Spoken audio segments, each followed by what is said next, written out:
Oui, l'église doit être divisée parce que nous sommes infiltrés. Le quoi tous infiltrés, bah faut ba kolinga jamais, bah est vrai, bah évoluer pour na mboke tambola malamu. Azamwana motote, po akosangai, abongwa ni pete, po awangata, Nzambe alona zaye, le Nazarien. David Nzamba, ayebana kitoko kuma mukondima, atako babakola ki mafuta na musakolima. Lelo ya yobolingo ebateli le Nazarien, lipamboli oye mona na katempeni mama kantelobi. Kola pie mapapu, masopi mafuta, toko kisi ena elongo na Nzambe oyo babenga na makomi Jésus.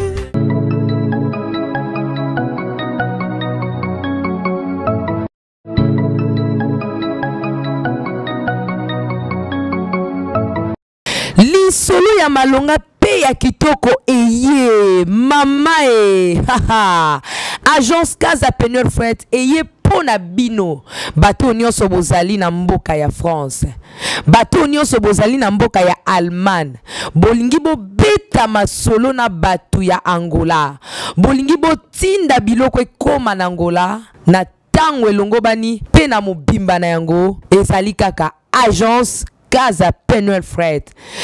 Tinda mbongo na yo, tope tindela bandeko mbongo na biloko na Angola na agence Penel Fred.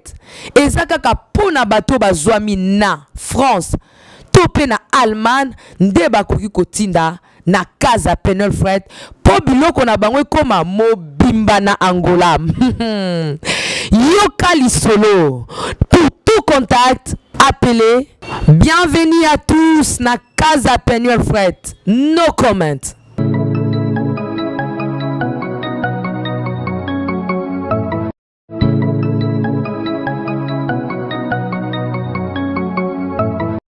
Les bontés de l'Éternel ne sont jamais épuisées, ni ses compassions à leur terme. Il les renouvelle chaque jour. Voilà pourquoi nous vivons, nous marchons, nous parlons que par sa grâce. Merci fidèles téléspectateurs, chers amis du Nazaréen-télévision.com.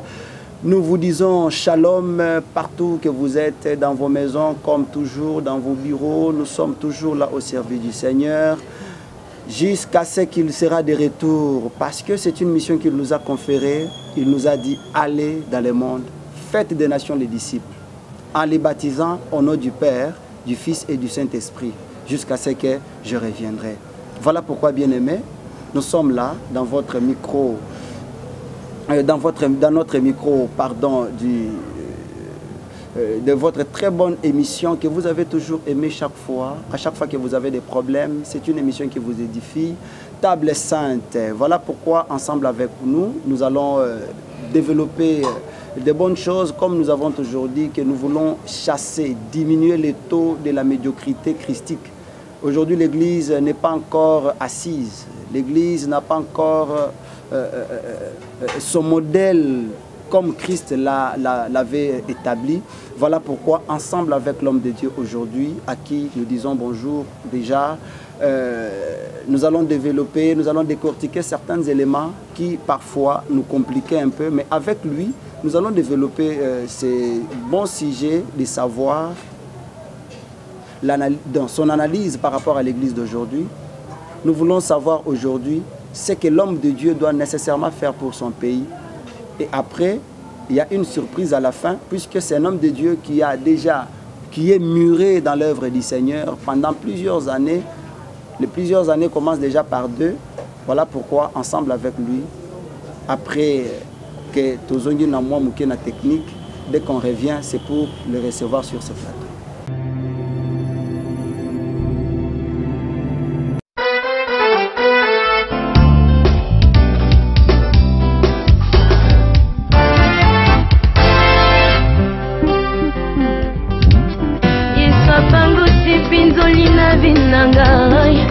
Pia longoli bapota na motema elongia mawa ebo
makele boko comprendre esengeli bolela te banzete misato balonaki na zamba batuni nzete basala na yo nini ye nzete alobi nga ntango nakokola bokatanga ebongo bosala boka nazalaka nanga na ndako ya roi na kati nanga batia na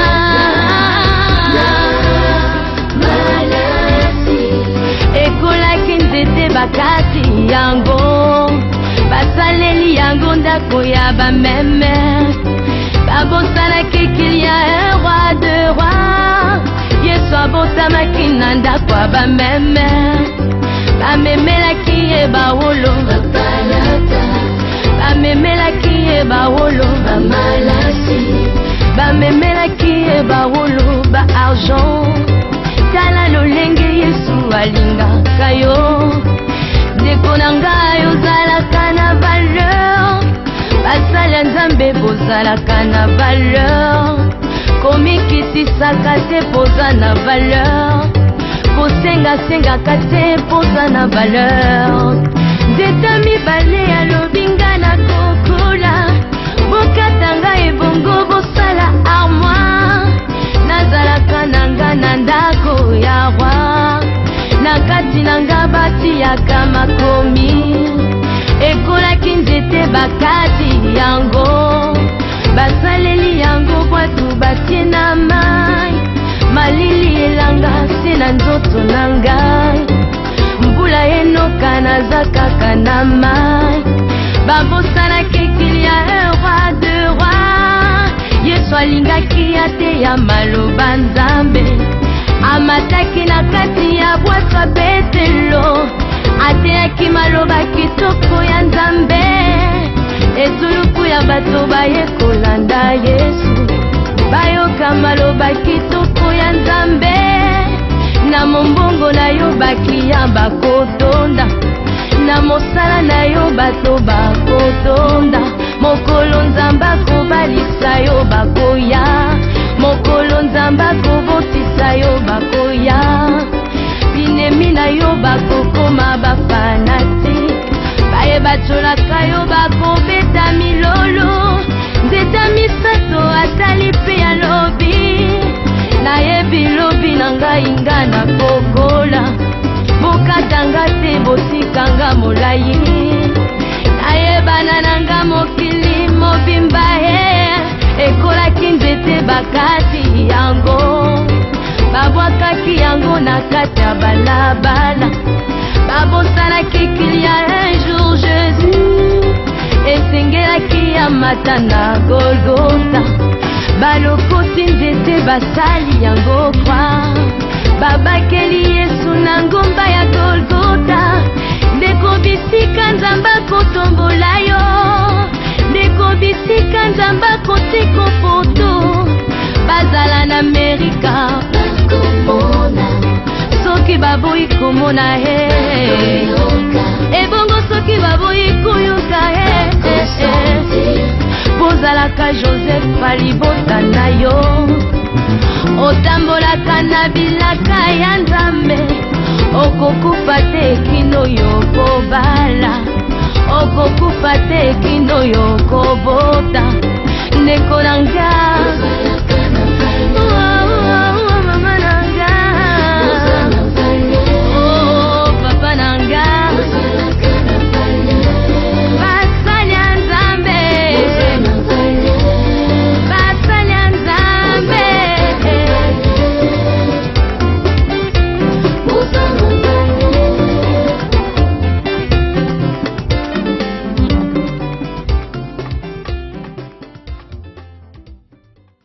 Nous disons bonjour au révérend pasteur Roger Botomba. Bonjour. Papa Boni. Oui, ça va par la grâce de Dieu. Papa Namonio Lelo Sengo Penza Makasi, qu'est-ce qu'il y a au juste? Ah oui, il faut nous parce que je vis. Vous savez, la Bible dit que tout ce qui respire, nous les seigneurs, nous avons parce que nous avons un bon mot. Bateau bakufinde bazana possibilité na sauter comme j'ai vu Dieu m'a fait grâce. Il faut nous en parce que la joie c'est la nature de Dieu. c'est la nature d'un enfant de Dieu. Moi, nous faisons toujours joyeux. Comme nous dit Philippiens 4, réjouissez-vous dans le Seigneur, je répète, soyez toujours dans la joie. Et c'est mon quotidien parce que dans la grâce, je vis. Par l'amour du Seigneur, je vis. Il s'appelle Révérend Pasteur Roger Botomba. Il est visionnaire de l'église Maison des Brebis qui est ici à Kinshasa, dans la capitale de la République démocratique du Congo. Nous sommes en direct sur votre chaîne, comme vous le savez. Pasteur, analyse-nous les années par rapport à Maetozali comme on a l'église Yalelo. Yozali Moussala Nzambe Mounene. Vous avez reçu la mission de pouvoir amener le peuple de Dieu ici quand Nzambe azozele la bango. Maintenant comment on a bokomi ko sala lelo na église? Qu'est-ce qui ne va pas au juste, pasteur? Non, il y a une maladie. Il y a une maladie au sein de l'église. Et c'est pas étonnant parce que Christ a le bail makamyo surtout. Abaki dans les derniers jours, beaucoup viendront sous mon nom. Et ils vont infiltrer l'église pour déstabiliser le nom de Jésus. Et Christ aussi avait dit ceci, la parabole ivre na plaît.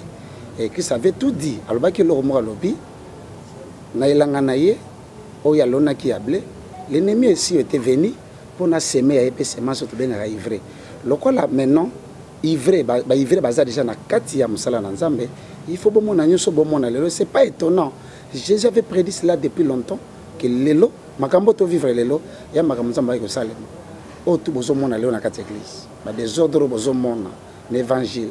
Le nom de Jésus a bafoué, négligé, méprisé. N'a pas homme de Dieu. C'est parce que prophétie des autres qui s'ama. Nous sommes au temps de la fin. Il faut que tu vivre bien surtout parce que ça devait toujours arriver. Il y a moi comme au bon mon aller. Révérend, mais au temps de la fin, ezalaki tango ya ke bato bayeba déjà Yesu basalela ye mais temps de la fin et comme si on débino basala Nzambe bo mais mabiso na li felotoni ni révérend. Oui, c'est tout à fait normal parce que comme il y a des faux au milieu de nous, mission ba faux, et c'est pour na ba même bato na li felo, mission ba vrai, et c'est pour ba même bato na paradis. Alors, ba faux ba ça la mission na bango. Et le quoi ba ça musala na bango, c'est tout à fait normal na moment tout ça nango. Ba luka ko égarer bato. Vous savez que le diable ne cherche pas à souffrir seul en enfer. Le diable a luka kende na bato. Ya on a tindi ba envoyer na ye, ba ya ko sala ba mona lelo, ba faux serviteur on ba vrai o bazana kati ya elanga, ya nkolo, ba na mission ko kotisa bato na li fela ba côté ya bato, la vraie évangile te.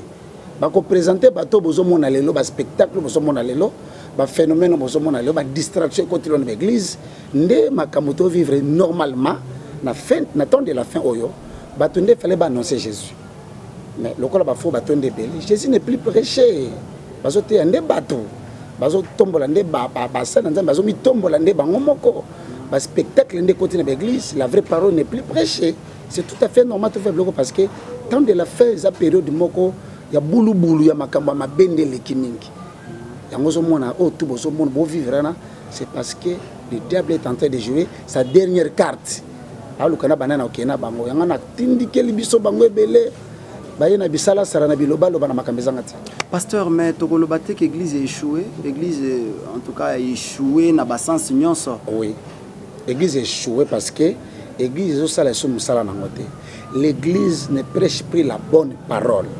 L'église est l'église est Jésus. L'église est échouée parce que le matériel. Et l'ongoli regarde vers le ciel. Et tourner regard à bateau sur la terre. Il y a un épisode que l'église a échoué dans la mission. Or que Christ a dit aux gens, allez et faites de toutes les nations mes disciples. Aujourd'hui, dans nos églises, les pasteurs sont formés sur les disciples. Ils sont formés des fanatiques. Aujourd'hui, nous n'avons plus de disciples dans nos églises, mais nous avons les fanatiques des hommes de Dieu. Au moins, l'église est à niveau et comme une batalaku.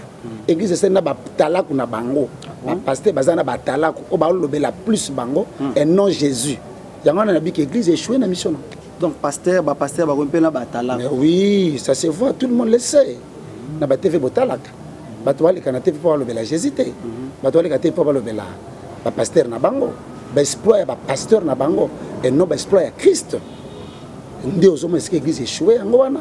Est-ce que c'est Jésus qui est prêché aujourd'hui dans nos églises? Ce sont les pasteurs qui sont prêchés. Dans la TV, ce n'est pas Jésus.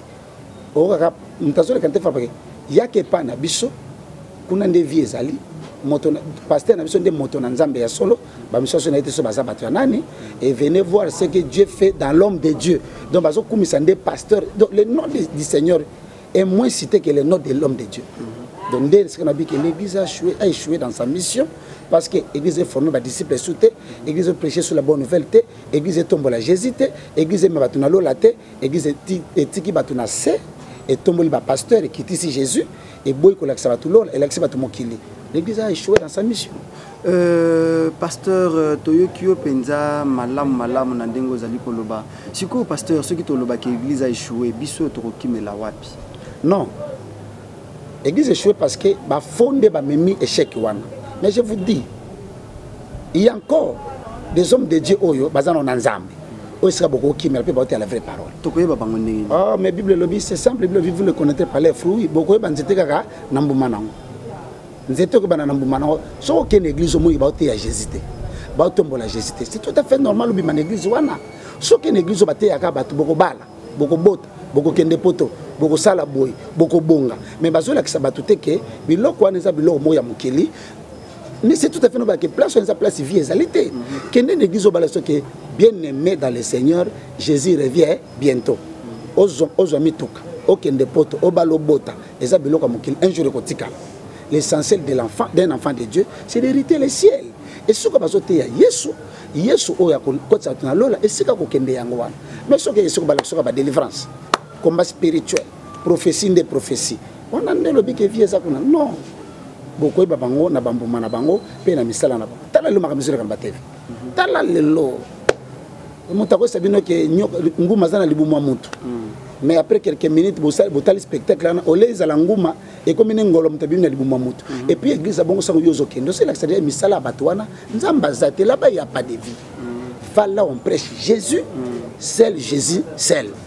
Va là on presse le ciel vanda kuna bomoya mutunde va les aller siko batay batu Yesu balaxi batu lola wana ndesika mala. Révérend dans ali penza ko mituna à chaque fois je me dis tant bino bozolo ba keno ba misusu baté à vrai Jésus te bisonde tozoté à vrai Jésus ou bien il y a une portion des pasteurs qui se sont mis à côté bango baté à Jésus te.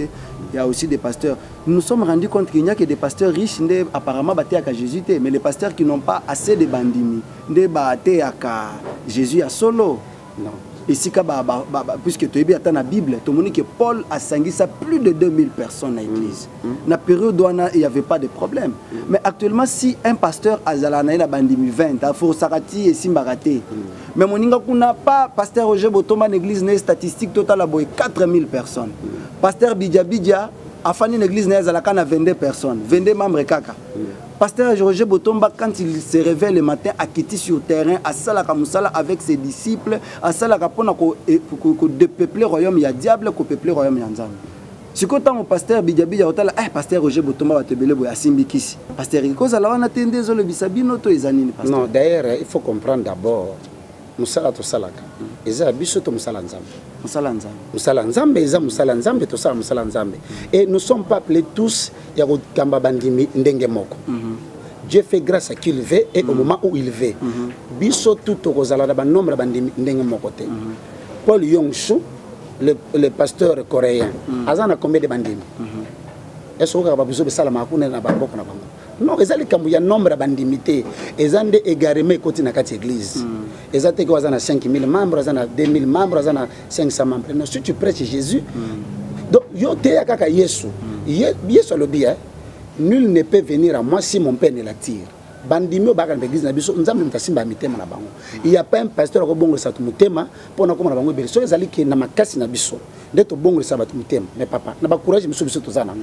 Tozatana ba 50000 membres na église. Âme, c'est Jésus d'Atinda. Dans la vie à première église, comme Jésus était au centre, il y a l'église Iwana.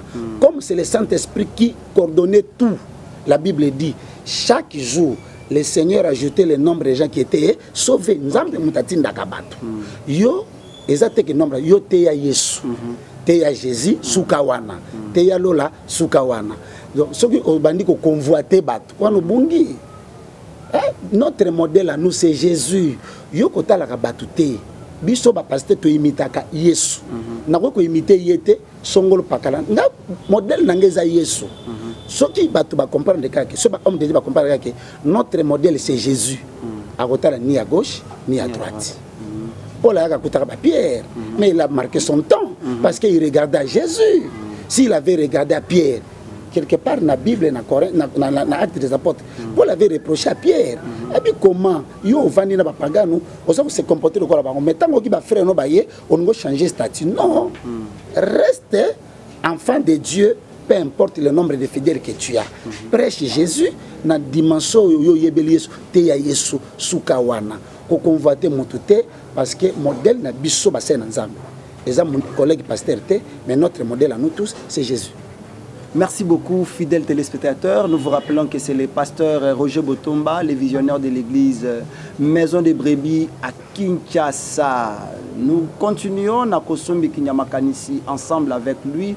Mais Ambo Tokota et Toko Banamasolo Nabiso, Toko Senga et Tozonga Namuke na technique, Tome Kempe comme la moi Mai.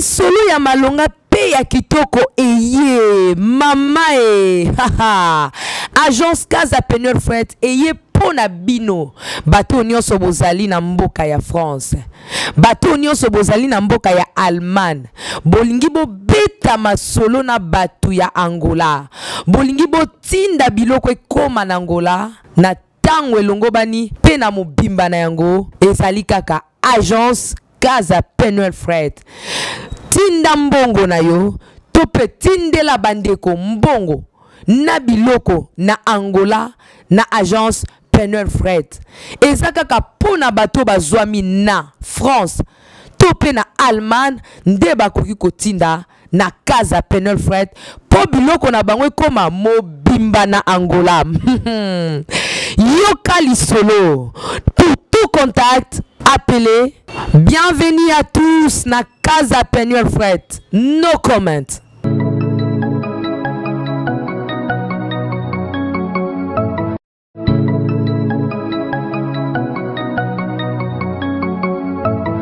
Merci beaucoup. Nabanzi ete bo yoki malamu bo jumwa tango ya ko réfléchir les sous tous allés ensemble na révérend pasteur Roger Botomba oyo asepela ki koleka na liboso caméra na biso na bitando ike na bino bipai wapi bozwami na monde entier to pesi pembo bino pembote révérend tozongilo lisusu na koyo kama nyonso yo lobi to banzi ete un homme de Dieu na o biso tokangi il doit être constant.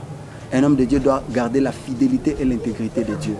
Mais na komona maye ezole kana mboka na biso bindo makambo ya salité. Yaliko selema na mboka na biso lelo, on ne respecte pas l'homme de Dieu, on ne respecte pas l'homme on ne met pas pardon l'homme à la place qu'il faut. Responsabilité église face aux enjeux politiques, face aux élections, face aux situations tozole kana mboka na biso lelo papa. Vous savez, situation d'abord sur le Kanambo Kanabiso, c'est parce que Christ n'est pas vraiment considéré dans notre pays. Ce qui est au centre de Makamounion, sur le Kanambo Kanabiso, sur le Sengoza.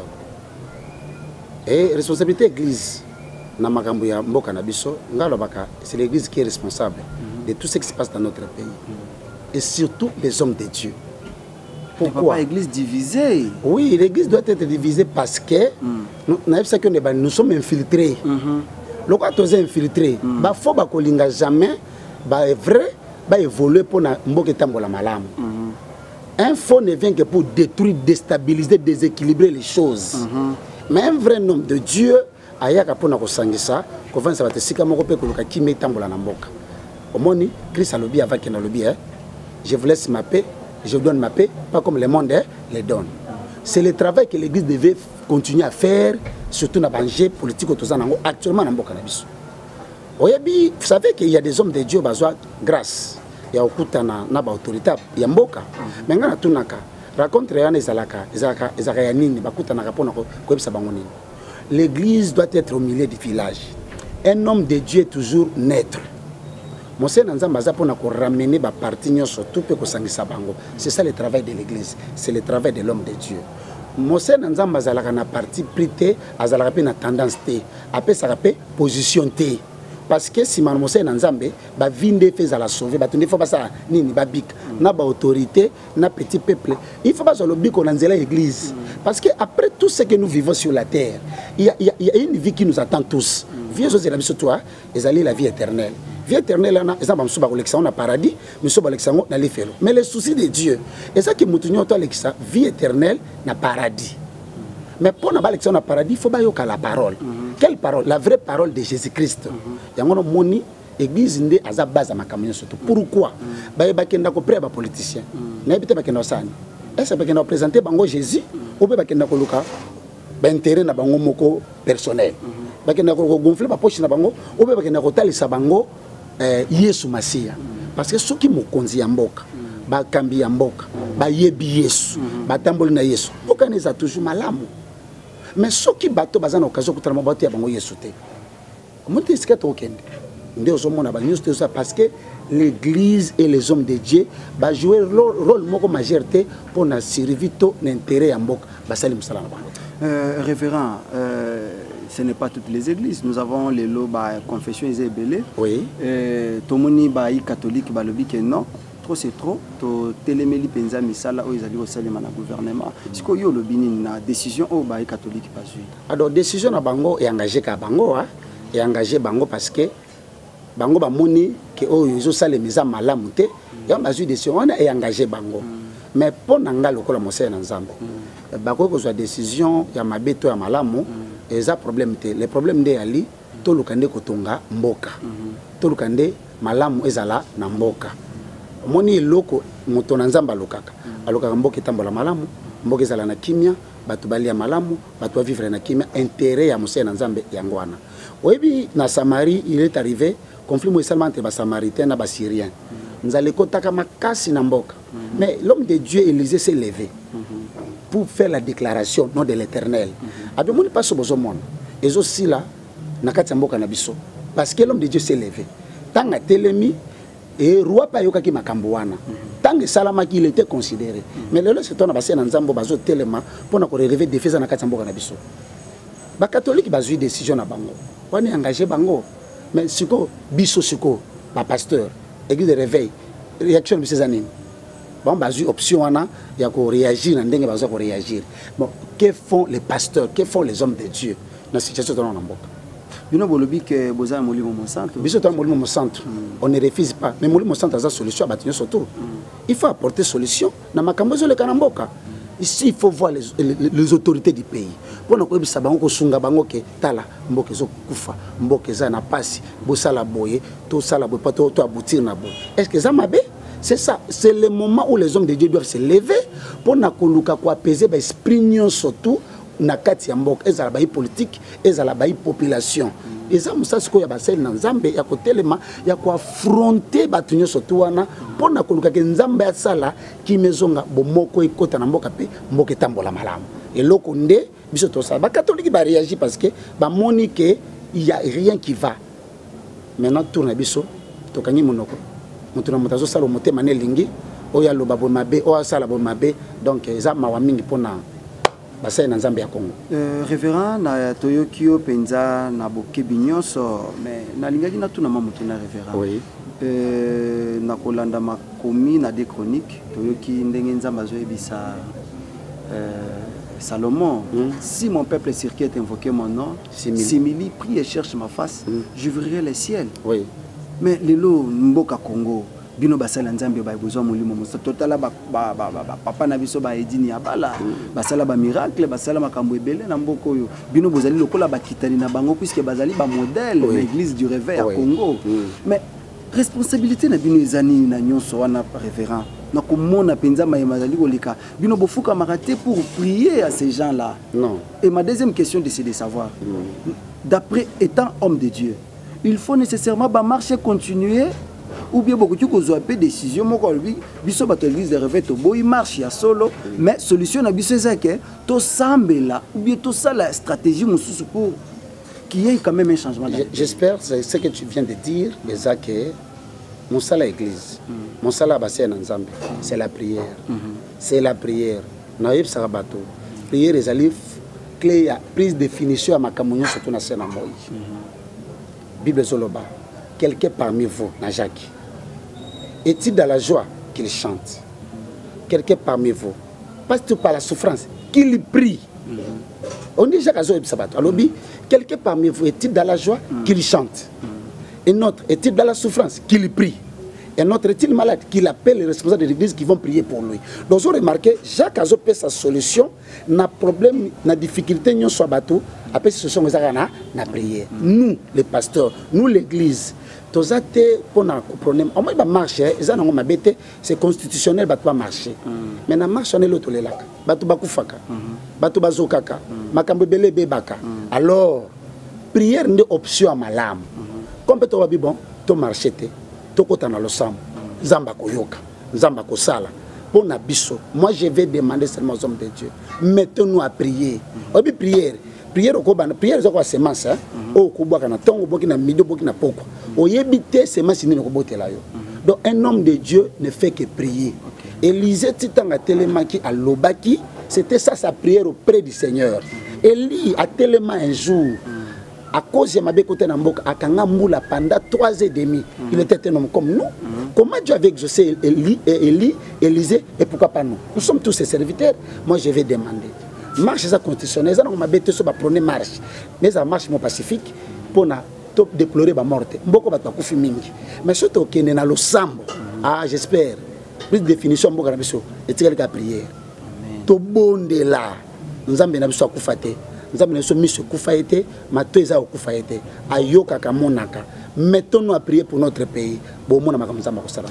Merci beaucoup, révérend pasteur. Nous savons bien que la prière, c'est une force. C'est ce que l'homme de Dieu nous recommande. Alors, il dit que tu sois de l'opposition, de la majorité, la seule solution pour notre pays, c'est la prière. Les hommes de Dieu, ainsi que les fidèles des églises, les disciples de Jésus-Christ dans le monde, le pasteur nous appelle à prier. Pasteur Roger Botomba, 5 ans d'existence à l'église nayo analyse et bilan est positif ou négatif. Oui, bilan est positif parce que j'espère vous allez bien inviter Nabiso. Vous avez vu ce qui s'est passé. Dans 5 ans, pour réaliser au Moni Lelo, c'est une grâce. C'est une grâce parce que dans la qui bilan est positif parce que dans 5 ans, il y a des églises aussi banda avant Gaï, bana niveau na zanda ngote. Nazo beta tolote, mais en ngolu, on zamba salingaï. Je connais les églises il y a 10 ans, 15 ans, au tilelo bazo tournoyer kakisika moko. Nous, malgré nous sommes encore des locataires, mais la manière où nous évoluons avec Dieu, donc c'est une grâce. Grâce pourquoi? C'est que nous avons la carte moko. Et là, on a la crainte de Dieu, respect de Makamanzambe. Sacrifice ya musala nzambe obéissance na mungu nzambe bileza positif parce que biso na maison de brebis eloko biso tozana totombola kana Yesu to kondana ka masumu to telemela ka mabe pe tozana toza église auto kaza to maison de brebis qui bomango et m'a donné changer comme kotako ça veut dire pour prier avec nous faut être d'abord un homme craignant Dieu un homme rempli du Saint-Esprit un homme de sacrifice des jeûnes et de prières et un homme aussi des sacrifices des montagnes. Le secret de Bileza positif. Après 5 ans, je vis des choses avec Dieu. Et j'ai béni le Seigneur parce que c'est une grâce que nous avons reçue de la part de Dieu. Amen, c'est une grâce. Nous vous informons que le révérend pasteur Roger Botomba, aujourd'hui, il va totaliser 5 ans d'existence depuis l'implantation de l'église Maison de Brebis à Kinshasa. Donc, nous étions là, pasteur. Tant que vous avez bandi dans l'église, pendant que vous avez une histoire, bandaki nandaku avec maman et nabana. Mais aujourd'hui, comme on a eu, on compte 100 membres dans l'église et le bela kaoni. Donc, zaka sentiment de joie, na grâce on a vu côté pas ensemble. Parce que tant le bandaka c'était comme de la blague. Avec l'appui de l'homme de Dieu qui est notre Père, de la communauté l'apôtre Domafuta. Grâce na yende eloko yo et comme si que comme dans bakaka na lo bakaka nzamba so lokum parce que c'était comme une aventure ndenge kamange banda na ndenge lelo komi boye nazaka na esongezaka na motema na ngami komona ke soko lingi nzambe pe ozo sala o nzamba lingaka o sala ka makambo bien pe otanga kaka nombre bandimi o nzamba ko peso parce que oyebi nzambe so aza au centre makambo nyonso to ya vie na yo soki otikeli Yesu otikeli mo centre ye fondateur ya église asala musala na ye papa donc o bandezalaka tu nzaka makambo sengo marge ba kumba marge eza facilité ko totaliser 5 c'est toleki na ba makambo mususu on a ko expliquer te parce que egozo abiso toute une journée sur na bina expliquer makambo wana mais on remarquer soki ngolo eza ngolo ngo zo tambola na ko banga nzambe pe ngolo ngo molimo santu nde azokamba bino nango ici bon réaliser makambo so bino bokana katena donc c'est la grâce de Dieu qui est à moi la faveur du Seigneur pe bobanga nzambe nde zo sala ke na 5 ans toza atana moi minimum ba membre yo toza na ngolele concerne ni pasteur okopesa na ba collègue na yo ba pasteur na ba nyonso bazoya na osima alinia mekape ko telemisa paroisse mais ils aussi mbaté misuba banda comme une année 6 mois à kangi église conseil ni okopesa na bango conseil na opesa ba sena nzamba to banga nzamba. Je vous dis la vérité, vous savez que parmi les hommes de Dieu, il y a des gens qui prennent de la bière. Ils ont battu la kamasanga. Donc, le bosso no senga basé nzambe. Toujours na sama kola Yesu. To banga nzambe. To respecter Jésus, to honorer kombo wana ya Yesu. Batu banga nzambe. Dede to longwa na convoitise ya mokili. Moi les oboma le basé nzambe. Eza convoitise. Koluka vimoko meilleur vimoko excellente ndé loko zo masana nzambe soto bomika ka convoitise batu babangi nzambe tozongisi Yesu au centre ya mateya na biso molimo mo centre tikela sala musala na ye et que tolula mutote conseil nanga basé na nzambe babanga nzambe basé na nzambe bateya Yesu basé na nzambe balonga ba sentiment basé na nzambe bapima na convoitise ya mokili et bongo bayi politique tozongela nzambe biso nyonso mboko nzambe ozenga tozongela ye. Jésus c'est la solution de notre pays. Le Seigneur Jésus c'est lui la solution de notre na bakambi ya mboka na biso. Bazongela Yesu. Biso nyonso tozongela Yesu.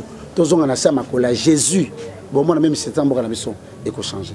Révérend oui, on peut sa numéro na téléphone. Ouais numéro nanga c'est 089 plus 243. Plus 243 089 89 41 441. Plus 243 89 41 441. Donc so benga numéro na ozonga en personne. Et nazaka ouvert à tout le monde.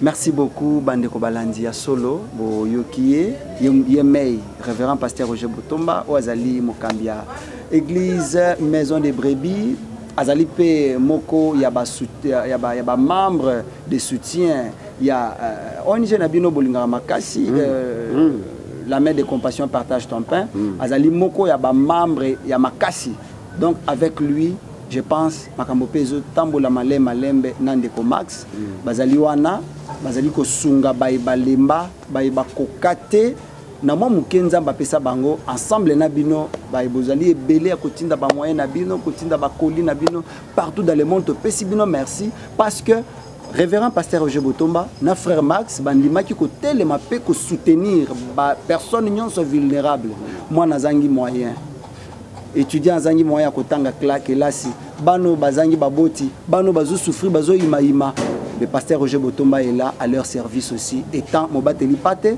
aboyi ko tala kaka bana na ya ecclesia to bana na ya bota mais andimi ko sunga pe bazali ya kobunga merci beaucoup yango to pesi bino lisusu merci pona tambo pesa kibiso ceux qui bomona kibiso bo pesa merci alors na madame Tiffany moko o azali coordonnatrice pe initiatrice ya émission oyo pe bo pesa merci na les beaux garçons Alain Kiakala pe tokutani mbalasima shalom.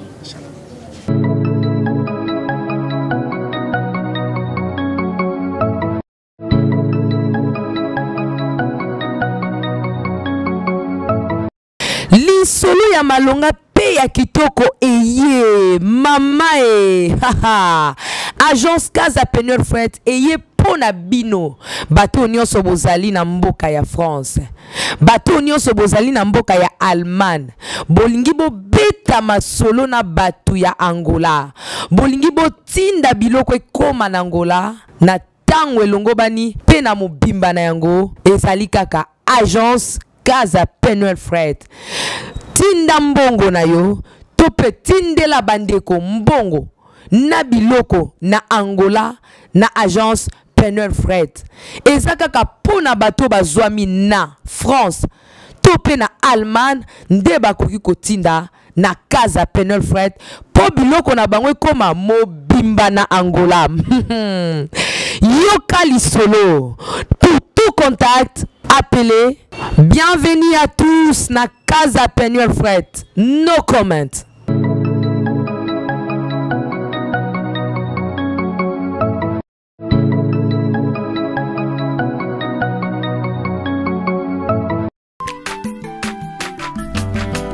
Mwana moto te po akosangai abongwa ni pete po awangata Nzambe ya le Nazarien, le Nazarien, le Nazarien. David Nzamba ayebana kitoko koma mokondima atako bapakolaki mafuta na mosakolima lelo ya yo bolingo ebateli le Nazarien. Pamboli oye mona na katempeni mama kantela